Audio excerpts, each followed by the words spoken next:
So if you're returning viewers and you've watched my 4.2 Archon quest analysis video, you most likely already know what this video is about, since I got too excited about this theory and I added it in that video. If you're new viewers or you didn't watch that video, today's topic is the 7 Samsaras of Teyvat, as the title says. This topic has been on my mind for a very long time, but I never had enough proof to back anything up, so I never turned it into a video. That completely changed after version 4.2, since we got a lot of useful bits that allowed me to carefully develop this theory. As always, this is a theory video. I use information available in the game, but my theories and conclusions are not to be considered the official lore of the game, unless I got something right and it's confirmed in a later update of the game itself. Ever since Sumeru, people really got obsessed with the concept of Samsara cycles. The, let's say, mainstream idea is that Teyvat undergoes cycles of existence. When a cycle ends, Teyvat is destroyed and it simply restarts all over again, almost like a rebooting system. And every time this happens, the memories of the people are crystallized into a new star in their constellation. Almost as if, by rebooting everything, the data is used to perfect Teyvat and its inhabitants. As a consequence, Teyvat apparently went through 6 cycles, since there are 6 stars in everyone's constellation, and the one we're experiencing is the 7th and last cycle. Now, since I'm making a whole video about it, you can kinda guess that I disagree with this theory. I think that the Samsara cycles are instead different eras of the history of Teyvat. Every time one of these Samsaras ends, a new civilization appears and a new phase of history begins. Rukkhadevata gave us a hint in version 3.2 when she said, "You are me in the new Samsara," meaning that Nahida is the new Dendro Archon in the new era, although later in the video I will even go against this same proof I just presented, you'll understand in a bit. Since this theory takes into consideration various myths and beliefs, we should probably talk about them first in order to make this video easier to understand. As many of you know, I came up with a rudimental version of this theory more than a year ago, before version 3.0 was even released, so back when the Samsara cycles weren't even a thing yet.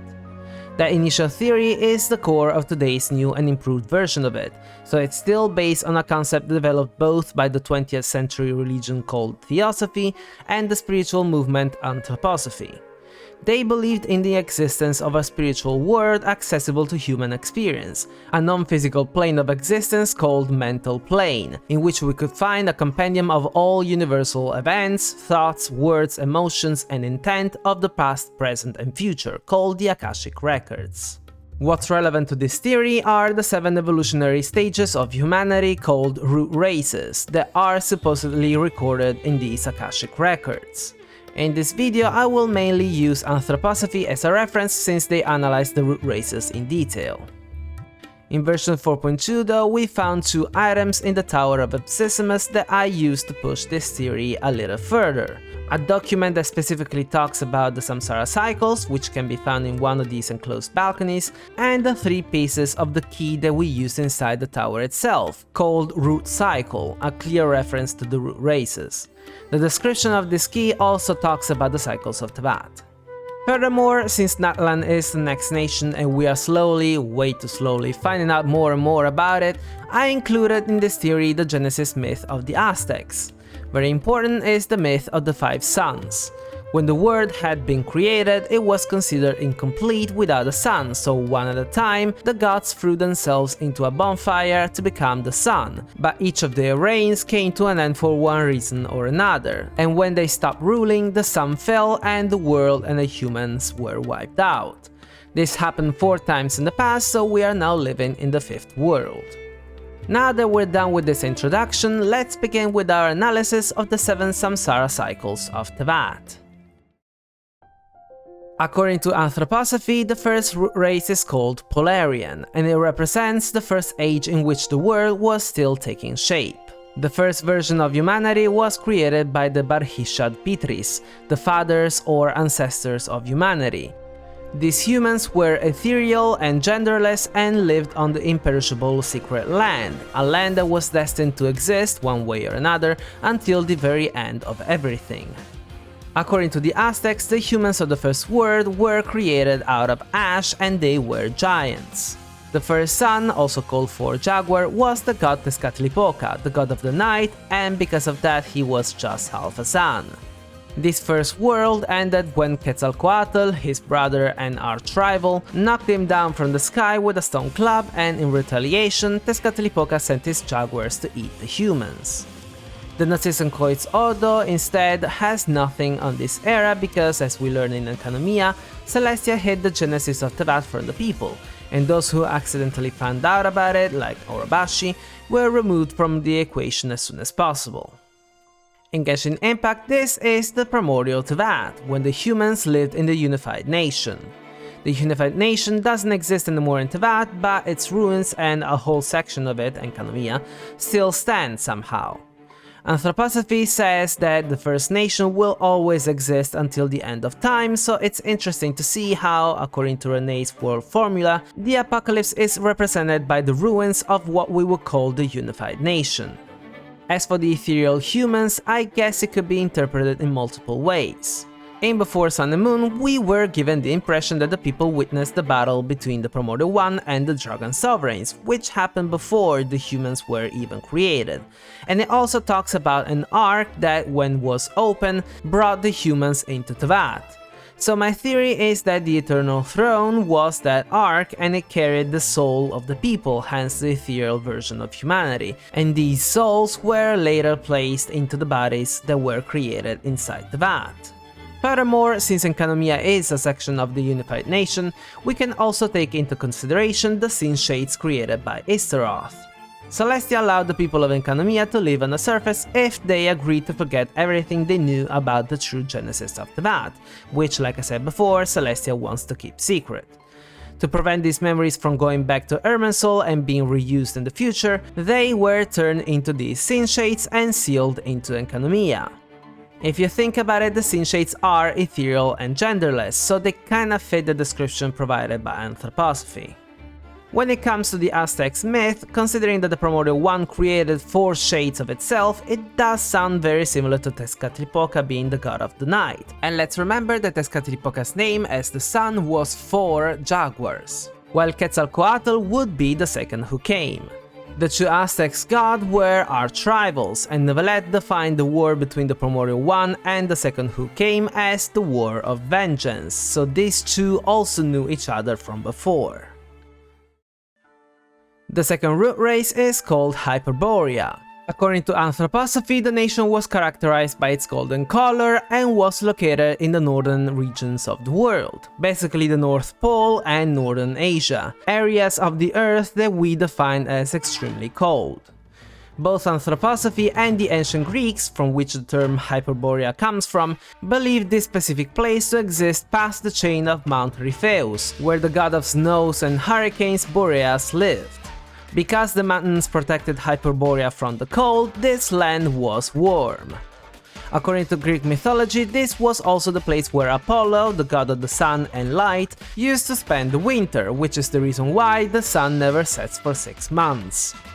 According to the Aztecs, the second sun was Quetzalcoatl, who recreated the humans anew. Sadly though, the humans completely stopped listening to him, but he didn't really care, he was content with them just living and thriving.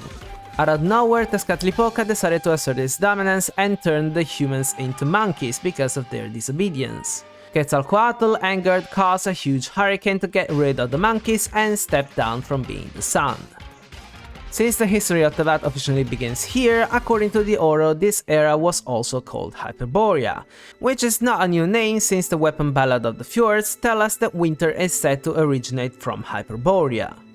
In the description of the weapon, it is described as an ever-changing land with glaciers and snowfields, where the young Ajax discovered the country of gold and white stone in the depths of the frozen sea, and his story brought forth a sliver of warmth and light. Hyperborea is also mentioned both in the first piece of the root cycle key that we used in the Tower of Epsissimus and in the Order's document.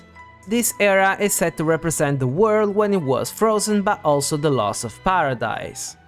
Golden Hyperborea, as Marianne calls it, is most likely an area of Snezhnaya, while as an era of the history of Teyvat, this is what I call the Envoy Age, an era that began with a frozen world that slowly warmed up, but also an era in which the people slowly stopped listening to the gods and rebelled against them, like in the Aztecs myth.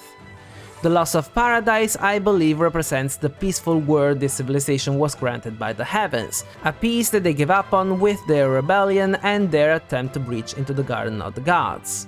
Considering that this era ended with the descent of the Celestial Nails, that also wiped out entire civilizations, we can safely say that they indeed lost their paradise. Before moving on to the next two root races, I need to clarify something, especially if you're watching this video after reading what's written on the Genshin wiki page. The third and fourth root races are called Lemurian and Natlantean, but in Genshin Impact the third cycle is called Natlantean while the fourth one is Remuria. The biggest problem though is that it makes more sense, despite the names, to just associate Lemuria with Natlantean and Atlantean with Remuria for two simple reasons. They perfectly fit the Aztecs myth and because of the elements involved. To better understand what I mean, we can only analyze the two Samsaras. Lemuria, the third root race, was an era characterized by the presence of volcanoes and fire, and the nation was completely destroyed by a series of volcanic eruptions. The Lemurian continent stretched from Madagascar to Australia, and the people built rock cities out of stone and lava. According to the Aztecs, the third sun was the god of the rain Tlaloc.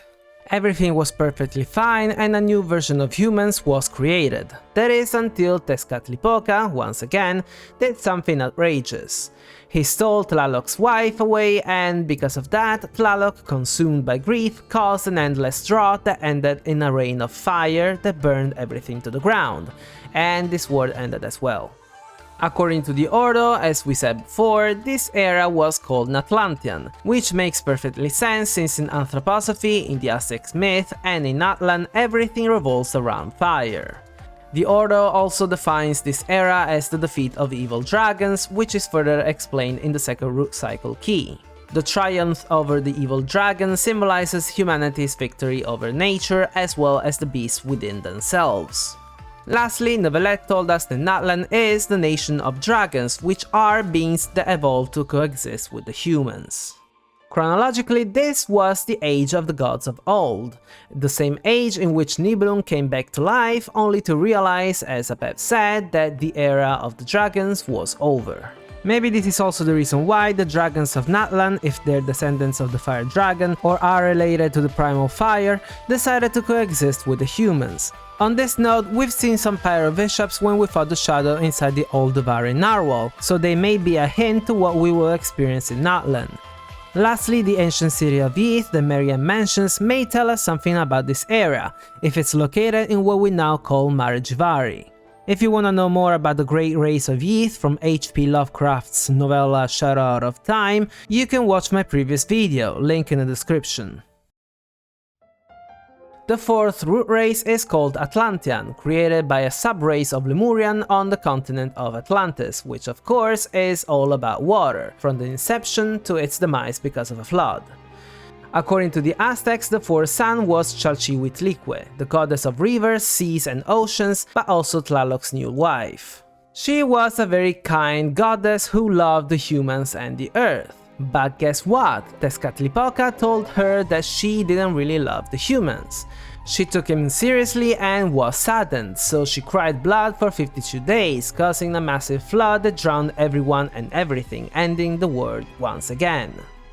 Floods are a very common occurrence in many mythologies across the world.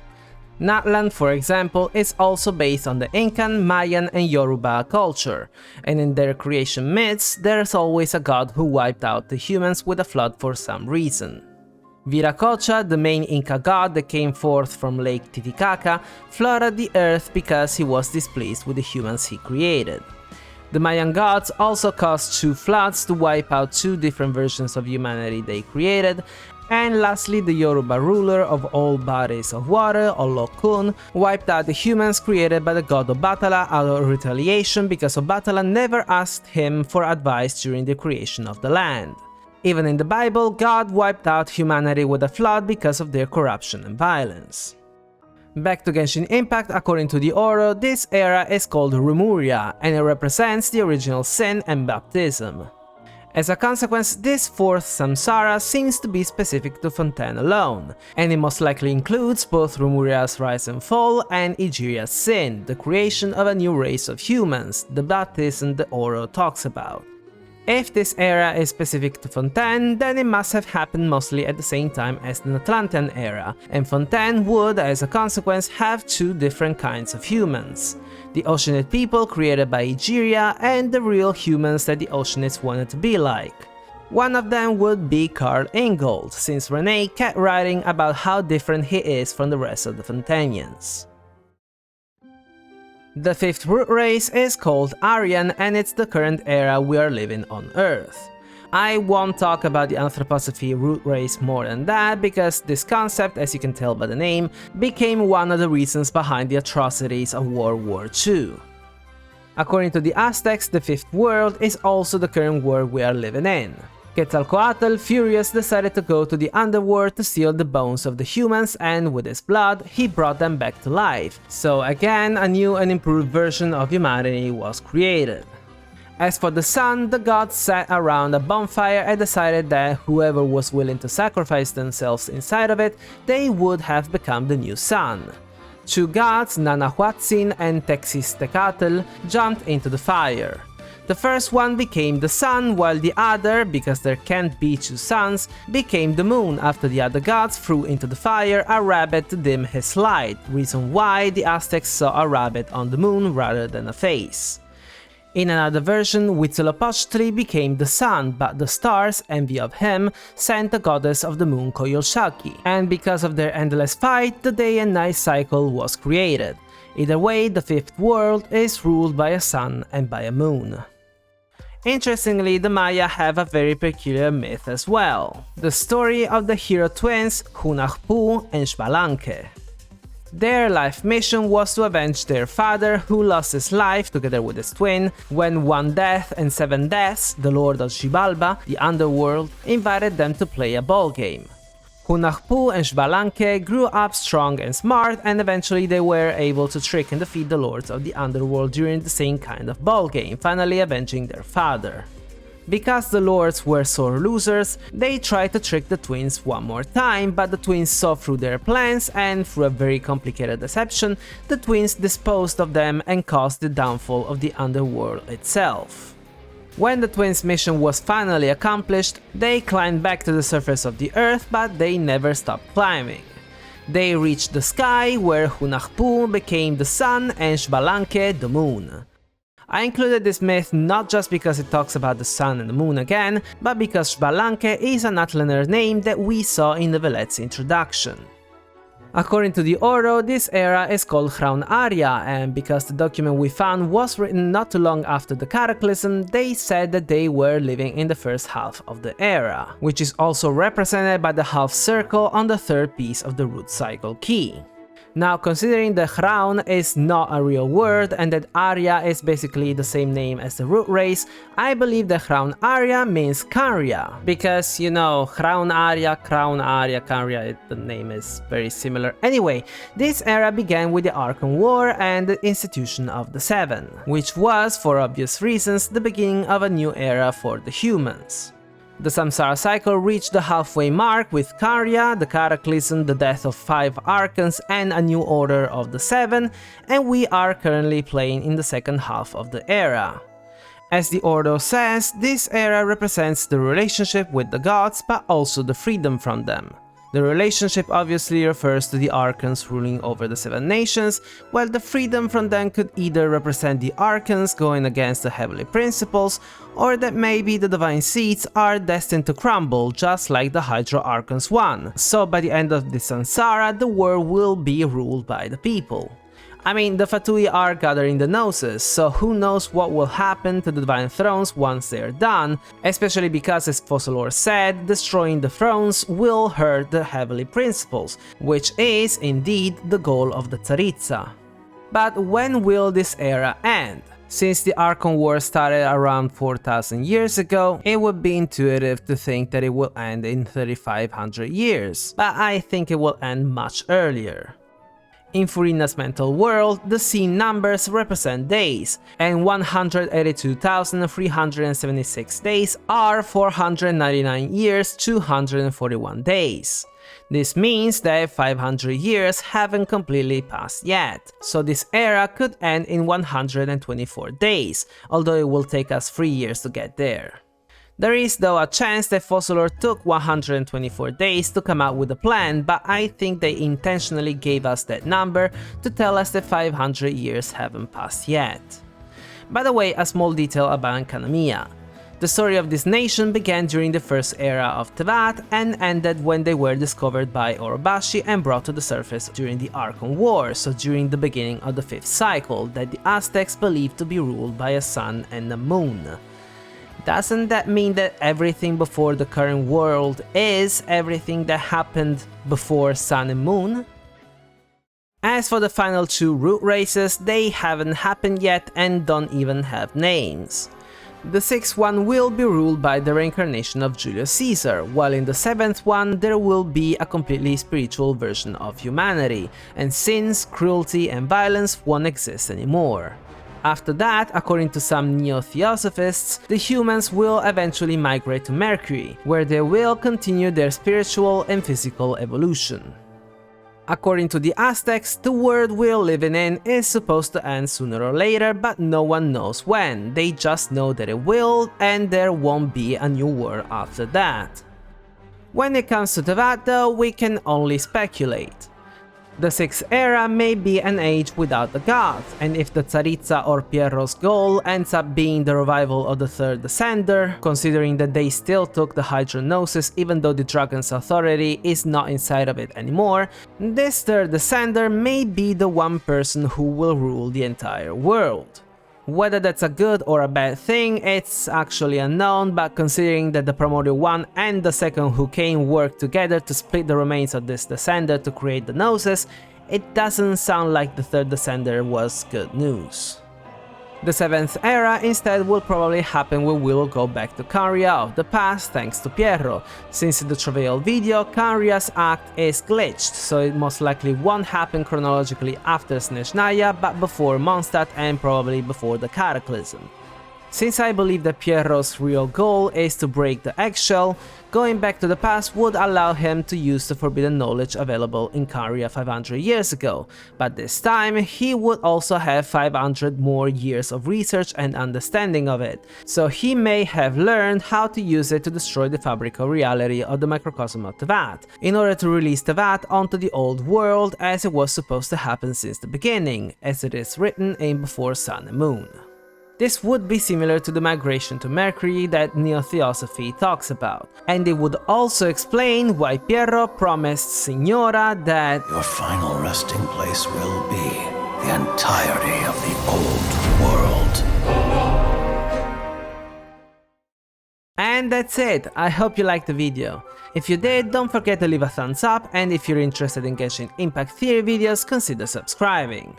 My next video, as I've been saying for a very long time now, is going to be the secret project I've been working on since June. My goal is to publish it before version 4.3 is released for reasons I can't explain because, as I said, the project is a secret.